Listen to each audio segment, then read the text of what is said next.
The bass in the Onyx lounge didn't just vibrate the floor, it rattled Imani's teeth. But she couldn't feel it. All she could feel was the icy sweat pooling at the small of her back as Victor's face appeared through the strobe lights. He wasn't rushing, he was savoring the hunt. "Nowhere left to run, Imani," he mouthed through the glass of the VIP partition. Panic, hot and sharp, made the decision for her. She didn't look for a security guard who might be on Victor's payroll. She looked for the one man whom even the police stayed away from. In one fluid, desperate motion, she vaulted the velvet rope and slid onto the lap of Han Se-jun. The world stopped. The guards reached for their jackets, but Se-jun's hand, covered in dark, intricate ink, settled heavy and warm on her waist. Would you jump into the lion's den to escape the wolf? Hit like button and subscribe to the channel if you're ready for the fallout. Comment "boss" and let me know where you are listening from. Imani's hand trembled on the shoulder of a man she'd only ever seen in terrifying news headlines. Up close, Se-jun smelled of expensive cedarwood and cold metal. He didn't look at her. His gaze remained fixed on Victor, who had frozen mid-step. Victor's perfect boyfriend mask shattered, replaced by a look of sheer, gut-wrenching terror. He knew who sat in this booth. Han Se-jun wasn't just a businessman. He was the shadow that owned the city's docks. "She's with me." Se-jun's voice was a low, gravelly vibration that Imani felt against her own spine. He didn't ask her name. He didn't ask why she was there. He simply claimed the space she occupied. As Victor backed away into the neon darkness, Imani realized her 3-month nightmare was over, but a much more complicated reality had just begun. She wasn't a victim anymore. She was an associate of the Korean Mafia. The neon pulse of the club felt like a distant fever dream as the heavy, reinforced doors of the VIP suite clicked shut, sealing out the noise. Inside, the silence was heavy, broken only by the frantic, shallow sound of Imani's own breathing. She was still perched on Han Se-jun, her fingers locked so tightly into the fabric of his shirt that her knuckles had turned a ghostly white. The adrenaline that had propelled her across the velvet ropes was beginning to evaporate, leaving behind a cold, hollow tremor that shook her from the inside out. Victor was gone, scared off by a look that could have curdled blood, but the hand on her waist hadn't moved. It was a massive weight, grounding her, yet pinning her in place. "You can breathe now," Se-jun said. His voice wasn't unkind, but it carried the sharp edge of a blade that had seen frequent use. Imani exhaled a jagged, shuddering breath and finally forced her fingers to uncoil. She moved to stand, her heels feeling unsteady on the plush carpet, but his grip tightened just a fraction, lingering for a second longer than necessary before he released her. She stepped back, smoothing her black dress with trembling hands, feeling suddenly exposed without the heat of his presence. "Thank you," she whispered, her voice cracking. I didn't know what else to do. He's been following me for months. I just needed him to stop." Se-jun leaned back into the shadows of the booth, crossing one leg over the other. The crimson light caught the edge of a tattoo crawling up his throat, a dragon's tail disappearing beneath his jaw. He picked up a crystal glass of amber liquid, swirling it slowly. "The men who work for me don't move for strangers, Imani." He used her name for the first time. The sound of it made her heart jump. He hadn't asked for it, he simply knew it. "They moved because I allowed you to cross that line. In this city, everyone was watching. They didn't see a woman in trouble. They saw a woman claiming my protection." He took a slow sip, his dark eyes never leaving hers. "Victor won't come near you tonight. He might never come near you again. But safety isn't a gift, and it isn't a temporary cloak you can put on and take off whenever you feel a chill." Imani felt the walls of the room begin to shrink. "I don't understand." "You used my name to shatter his power over you, but by doing so, you've told the world you belong to my house. You've traded a stalker for a shadow. From this moment on, your life is no longer just yours to manage." The weight of his hand was gone from her waist, but as Imani looked into his cold, steady eyes, she realized the weight of his world was just beginning to settle on her shoulders. She had escaped the wolf, but she had walked directly into the king's court, and the gates had already locked behind her. The morning sun felt like an intrusion, cutting through the blinds of Imani's apartment with a brightness that mocked the heavy, unsettled sleep she'd finally drifted into at dawn. Her head throbbed with the ghost of the club's bass, but as she reached for her coffee, the memory of Seo-jun's ink-stained hand on her waist felt more real than the mug in her palm.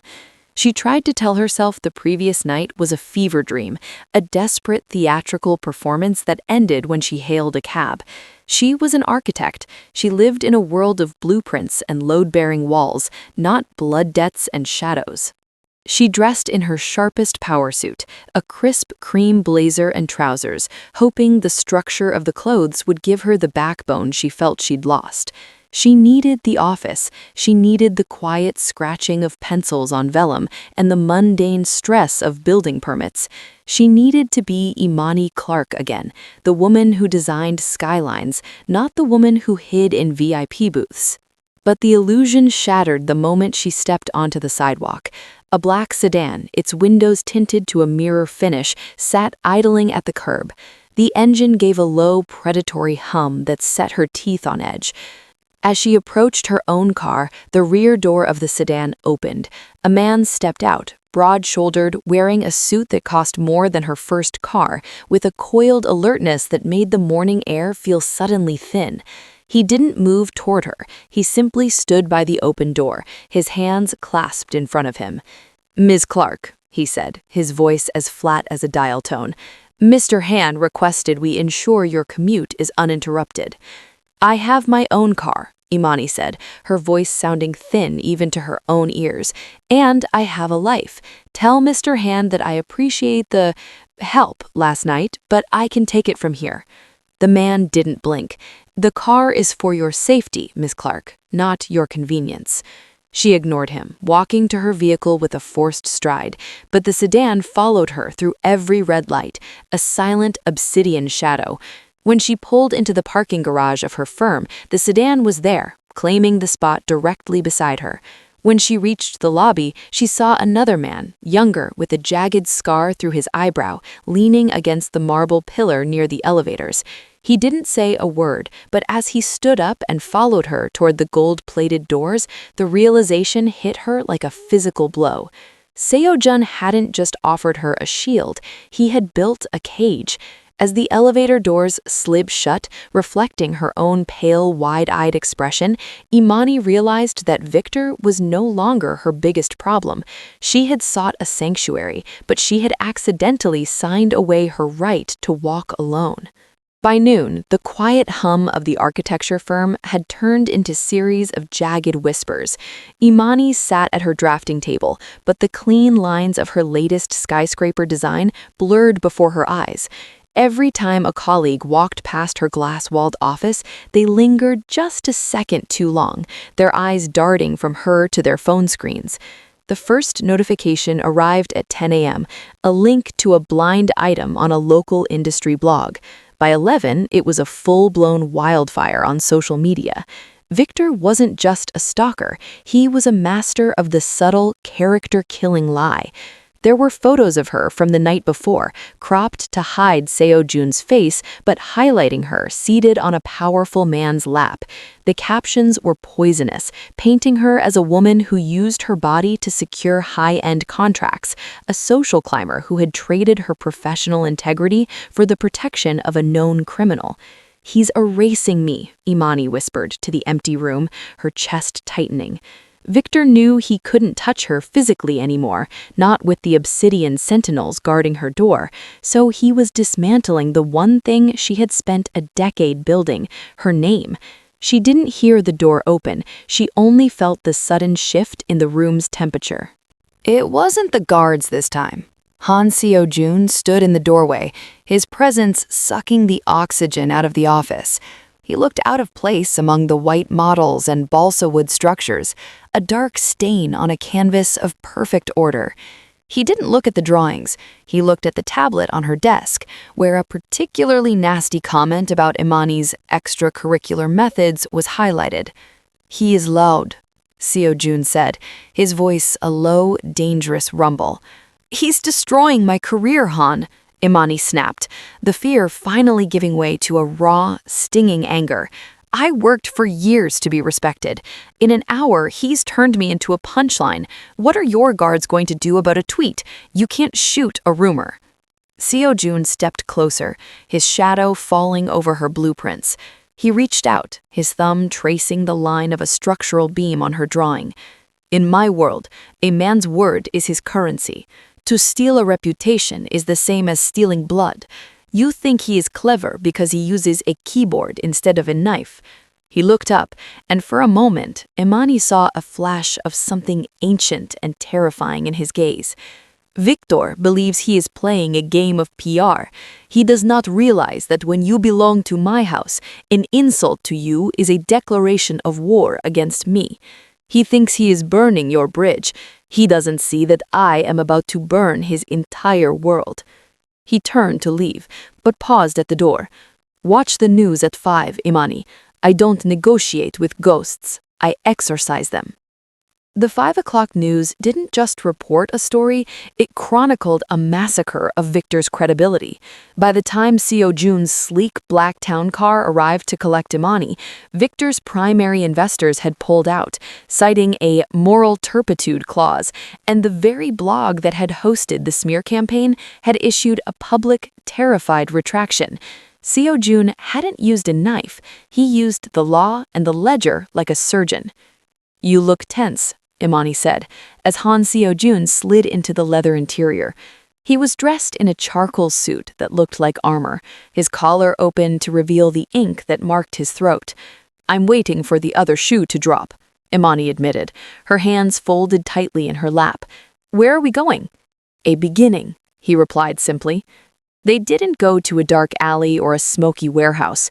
Instead, the car pulled up to Le Clot, the city's most exclusive rooftop restaurant. To the outside world, they were a striking, high-powered couple on a date, but as they were ushered into a private glass-walled terrace overlooking the shipping channel, the atmosphere shifted. A man was already waiting at the table, an older executive from the Port Authority, his forehead glistening with a fine sheen of sweat. He looked at Imani with a mixture of confusion and dread. "Mr. Han, I thought this was a social call." "Everything is social until it becomes structural," Seo-jun said, pulling out a chair for Imani with practiced, chilling gallantry. "Ms. Clark is an architect. She understands foundations. She looked at your proposed expansion for the North Pier and found several instabilities." Imani realized then that this wasn't a date, it was an audition. Seo-jun pushed a folder toward her. Inside were the blueprints she had glimpsed on his desk days ago. She looked at the drawings, then at the nervous man, and finally at Seo-jun. He wasn't asking her to lie, he was asking her to use her brilliance as a weapon. "The soil density at the North Pier can't support the weight of the new cranes," Imani said, her professional instincts taking over. She pointed to a specific load-bearing calculation. "If you build this way, it will collapse within 5 years. Or," she looked the executive in the eye, "it would be a very convenient way to hide a massive loss of inventory." The executive turned pale. Seo-jun leaned back, a ghost of a smile playing on his lips. He hadn't brought her here to be a trophy. He had brought her because her eye for detail was the perfect foil for his enemy's corruption. He wasn't just a boss, he was a grand master, and she was the piece he had been waiting to move. "You see, Director," Seo-jun said softly, his voice a low vibration, "my guest has a very keen eye for what is broken. Now, let's discuss how you intend to fix it before I decide to tear the whole thing down." The Metropolitan Gala was a sea of shimmering silt and forced smiles, the kind of event where the city's elite gathered to pretend the shadows didn't exist. Imani moved through the ballroom like a ghost in a gold-sequined gown, the weight of the diamonds at her throat feeling like a velvet noose. Sejun was across the room, anchored in a circle of politicians, his presence a dark sun around which everything else orbited. For a moment, watching him, Imani felt a strange sense of equilibrium, until the air behind her shifted. The scent hit her first, a cloying, familiar cologne that made her stomach drop. "You look like a doll in that dress, Imani." His doll. Victor's voice was a jagged rasp in her ear. Before she could scream, a hand clamped onto her upper arm with bruising force. He had bypassed the security, perhaps through a service entrance or a bribed waiter, his eyes bloodshot and frantic. The polished, arrogant man from the club was gone. In his place was a creature unraveled by the loss of control. "We're leaving," Victor hissed, dragging her toward the heavy velvet curtains of a balcony exit. "You think you're safe? You're a toy to him. I'm the only one who actually wants you." Imani struggled, her heels skidding on the polished marble, but Victor was fueled by a manic, desperate strength. They reached the balcony, the cold night air biting at her skin. He pinned her against the stone railing, his face inches from hers. "If I can't have my life back, you don't get yours." "I believe you've overstayed your welcome, Victor." The voice didn't come from the ballroom. It came from the darkness of the far corner of the balcony. Sejun stepped into the moonlight, his movements so fluid they were almost predatory. He wasn't rushing. He didn't look angry. He looked clinical. Victor pulled a small silver pocket knife from his jacket, his hand shaking. "Stay back. I'll do it. I'll mark her so no one wants her." Sejun didn't flinch. He didn't call for his guards. He simply walked into the radius of the knife. In a movement too fast for Imani's eyes to track, he caught Victor's wrist. The sound of the bone snapping was a sickening wet crack that echoed off the stone. As Victor collapsed, howling in agony, Sejun didn't stop. He stepped on the man's hand, crushing the fingers into the pavement with a slow, deliberate grind of his heel. He leaned down, his face a mask of absolute, terrifying stillness. "I told you once, she belongs to my house. You chose to touch the foundation. Now, I have to ensure you never stand again." Imani watched, paralyzed, as Sejun's eyes met hers. There was no warmth there, no protector, only the cold, efficient monster that built empires on bone. For the first time, she realized that the man who saved her didn't just own the city, he owned the darkness within it, and she was now a part of that darkness. The following week, the compound felt less like a fortress and more like a puzzle waiting to be solved. Following the violence at the gala, Sejun had restricted Imani to the estate grounds, a sprawling expanse of glass, steel, and ancient stone.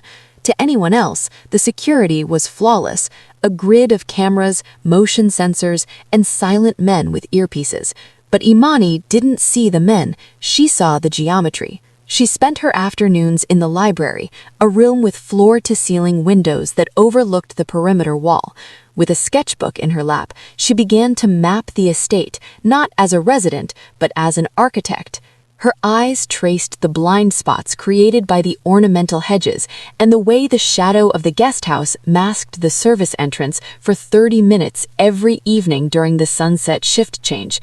It was a structural vulnerability, a hairline crack in a diamond.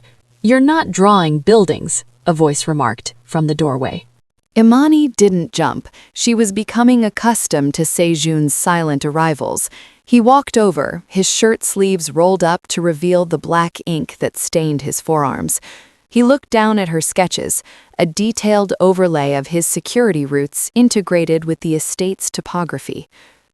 "The blind spot at the west gate," Imani said, pointing to a cross-hatched section of her drawing.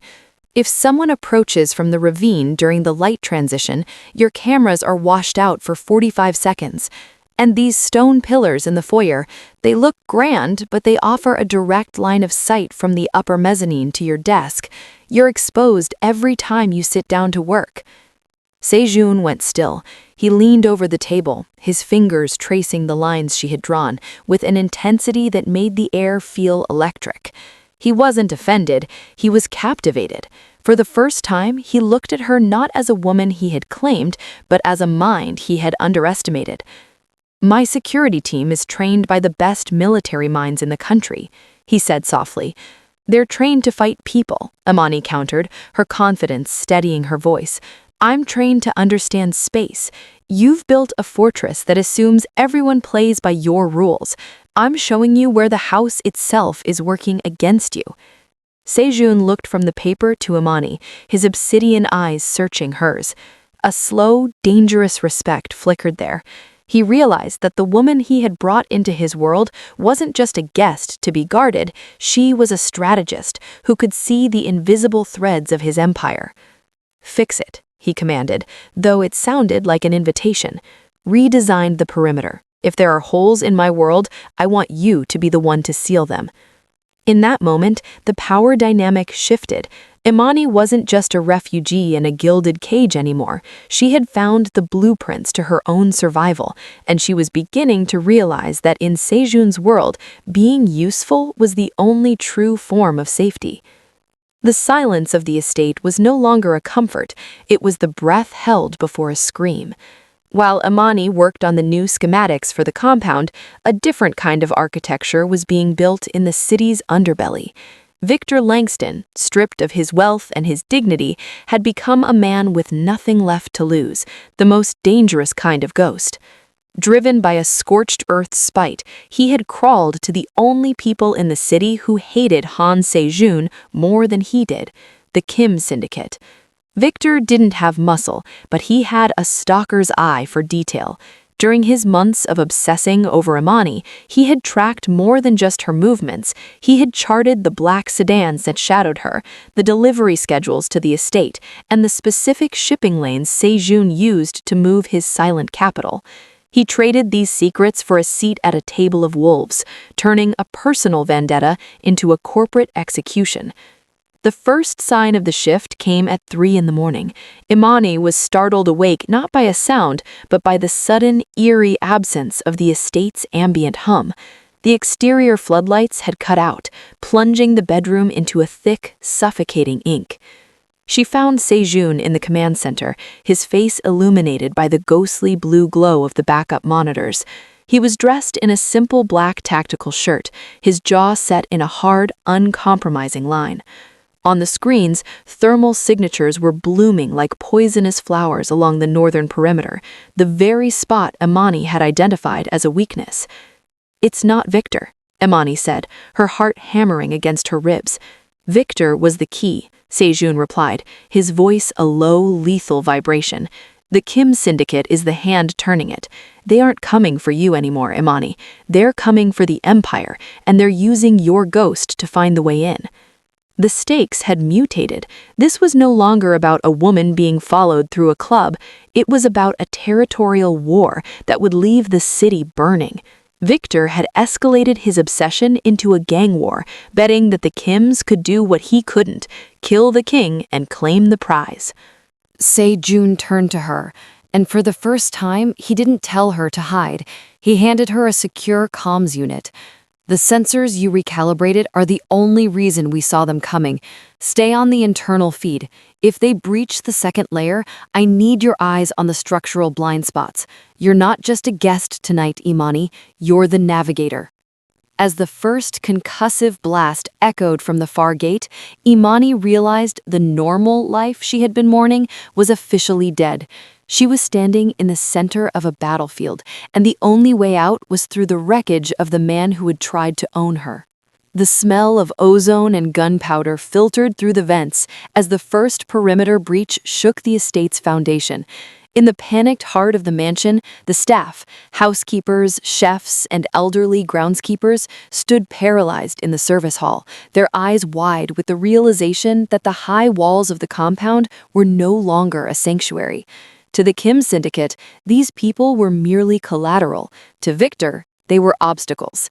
Imani felt the cold tremor in her hands, but her mind remained sharp, overlaying the blueprints of the house onto the chaos unfolding around her. She caught the eye of the head housekeeper, whose breath was coming in short, terrified hitches. "Listen to me. Imani's voice rang out, steady and commanding, cutting through the distant sound of shattering glass. "The main halls are a kill zone. We move through the sub-level service ducts I had Sejun reinforced. Now, follow me and stay low." She didn't feel like a victim anymore. As she led the group through a concealed panel in the pantry, she realized that fear was just another variable in a structural equation. She knew the rhythm of the house, the way the ventilation shafts could carry sound, the precise thickness of the reinforced concrete in the wine cellar, and the 3-second delay in the hydraulic locks of the safe rooms. As they moved through the dim industrial corridors of the sub-basement, the sound of boots echoed directly above them. The rival syndicate was in the foyer, searching for the prize. Imani stopped the group, her finger to her lips, as she checked the mobile monitor in her hand. On the thermal feed, she saw the invaders moving toward the library, the very place she had lured them by leaving the lights on and the security consoles active. "They're taking the bait," she whispered to herself. She reached the final bulkhead, a vault-like door she had helped design to blend into the foundation's stonework. With a steady hand, she punched in the sequence. As the door hissed open, revealing a fully stocked, impenetrable bunker, the staff scrambled inside. Imani paused at the threshold, looking back at the monitors. She saw Sejun's silhouette moving through the smoke of the upper floors, a shadow engaging shadows. For the first time, she wasn't waiting for him to reach her. She had secured his house.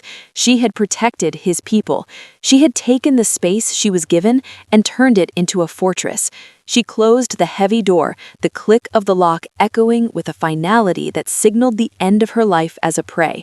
She was no longer just a guest in the lion's den. She was the architect of its defense. The air in the estate's private hangar was thick with the bitter tang of spent shells and the smell of cooling jet fuel.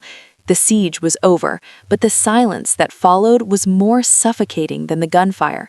In the center of the vast concrete space, illuminated by a single overhead industrial light, Victor and the leader of the Kim syndicate were forced to their knees. Victor looked pathetic, a hollowed-out version of the man who had stalked her, his expensive suit tattered, and his face a mask of primal, shaking terror. Sejun stood before them, his presence like a dark monolith. He didn't look tired, he looked settled, as if the violence had merely returned him to his natural state. As Imani emerged from the shadows of the safe room corridor, he turned, his obsidian eyes finding hers. In his hand, he held a sleek black handgun, the metal dull and heavy under the lights. "They are the rot at the foundation," Sejun said, his voice a low, steady vibration that echoed off the metal rafters. He stepped toward Imani, extending the weapon toward her, the grip offered in a silent, lethal invitation. "They stole your peace. Kim tried to steal your life. In my world, we cauterize the wound so the infection cannot spread. They are yours to finish." Imani looked at the gun, then at Victor. He began to blubber, a frantic, incoherent stream of apologies and pleas that only served to highlight how small he truly was. This was the moment she had dreamed of during those 3 months of hiding, the moment she had the power to make him disappear forever. Her hand reached out, but she didn't take the weapon. Instead, she gently pushed Seojin's hand down, her fingers lingering against the warmth of his skin. "No," she said, her voice clear and resonant, devoid of the tremor that had defined her for so long. "If I pull that trigger, I'm just another shadow in your world, Han. I'm an architect. I don't destroy structures. I rebuild them." She turned to the broken men on the floor. "Victor, the police are already at the gate. I didn't just hide the staff. I recorded every word of your deal through the estate's internal comms. The evidence of the syndicate's trafficking, your fraud, your conspiracy, it's already been uploaded to a secure server. You won't die today. You'll spend the rest of your life in a cage far smaller and darker than the one you tried to build for me." Seojun watched her, a slow, unreadable expression crossing his face. It wasn't disappointment, it was something closer to awe. He realized then that he hadn't just saved a woman, he had awakened a queen. "Justice is slower than a bullet," Seojun remarked, though he finally holstered the weapon. It's more permanent, Imani replied, meeting his gaze as equals. A bullet ends a life. This ends a legacy. As the sirens began to wail in the distance, Imani stood tall, the fear finally and completely gone. She had stepped onto a mafia boss's lap to survive, but she was standing on her own 2 feet to win. The morning after the sirens faded, the estate was bathed in a quiet, crystalline light. Imani stood on the terrace, watching the sun crest over the city she had once feared. Beside her, Seo-jun remained a silent, steady presence. He didn't reach for her waist this time. He simply stood at her shoulder, acknowledging the space she had carved out for herself. The world was still dangerous, and the ink on his skin still told a story of violence, but the power dynamic had fundamentally shifted. Imani was no longer a woman under his protection. She was a woman in his partnership. This journey from the neon chaos of the club to the quiet authority of the terrace serves as a powerful testament to the nature of calculated risk and personal agency. In our lives, we cannot always choose the wolves that hunt us. Like Imani, we may find ourselves cornered by forces like Victor, entitled, obsessive, and determined to shrink our world. But while we cannot control the threat, we have absolute dominion over our response. Imani's story teaches us that survival isn't about finding a hiding spot. It's about identifying the strongest leverage in the room and having the courage to claim it. There is a profound difference between being a passive victim who is saved and an active protagonist who chooses an ally. By slipping onto Seo-jun's lap, Imani didn't just ask for a hero, she negotiated a sanctuary. She transformed herself from an ornament in his world into an essential asset, using her unique brilliance as an architect to reinforce the very walls that kept her safe. She proved that true security doesn't come from the strength of someone else's hand, but from the sharpness of your own mind and the boundaries you refuse to let others cross. Ultimately, Imani's transformation reminds us that we are the master designers of our own lives. When the structures around us begin to crumble, we don't have to go down with the building. We can redesign the foundation. We can turn a cage into a fortress and a moment of desperation into a legacy of power. When the world corners you, don't just look for an exit, look for a throne. If Imani's courage inspired you to stand your ground, hit the subscribe button for more stories of high-stakes survival and the strength of the human spirit. Share this story with someone who needs to remember that they are the architect of their own destiny. The blueprint for your future is in your hands. Make sure it's built to last. Thank you for listening. See you in the next one.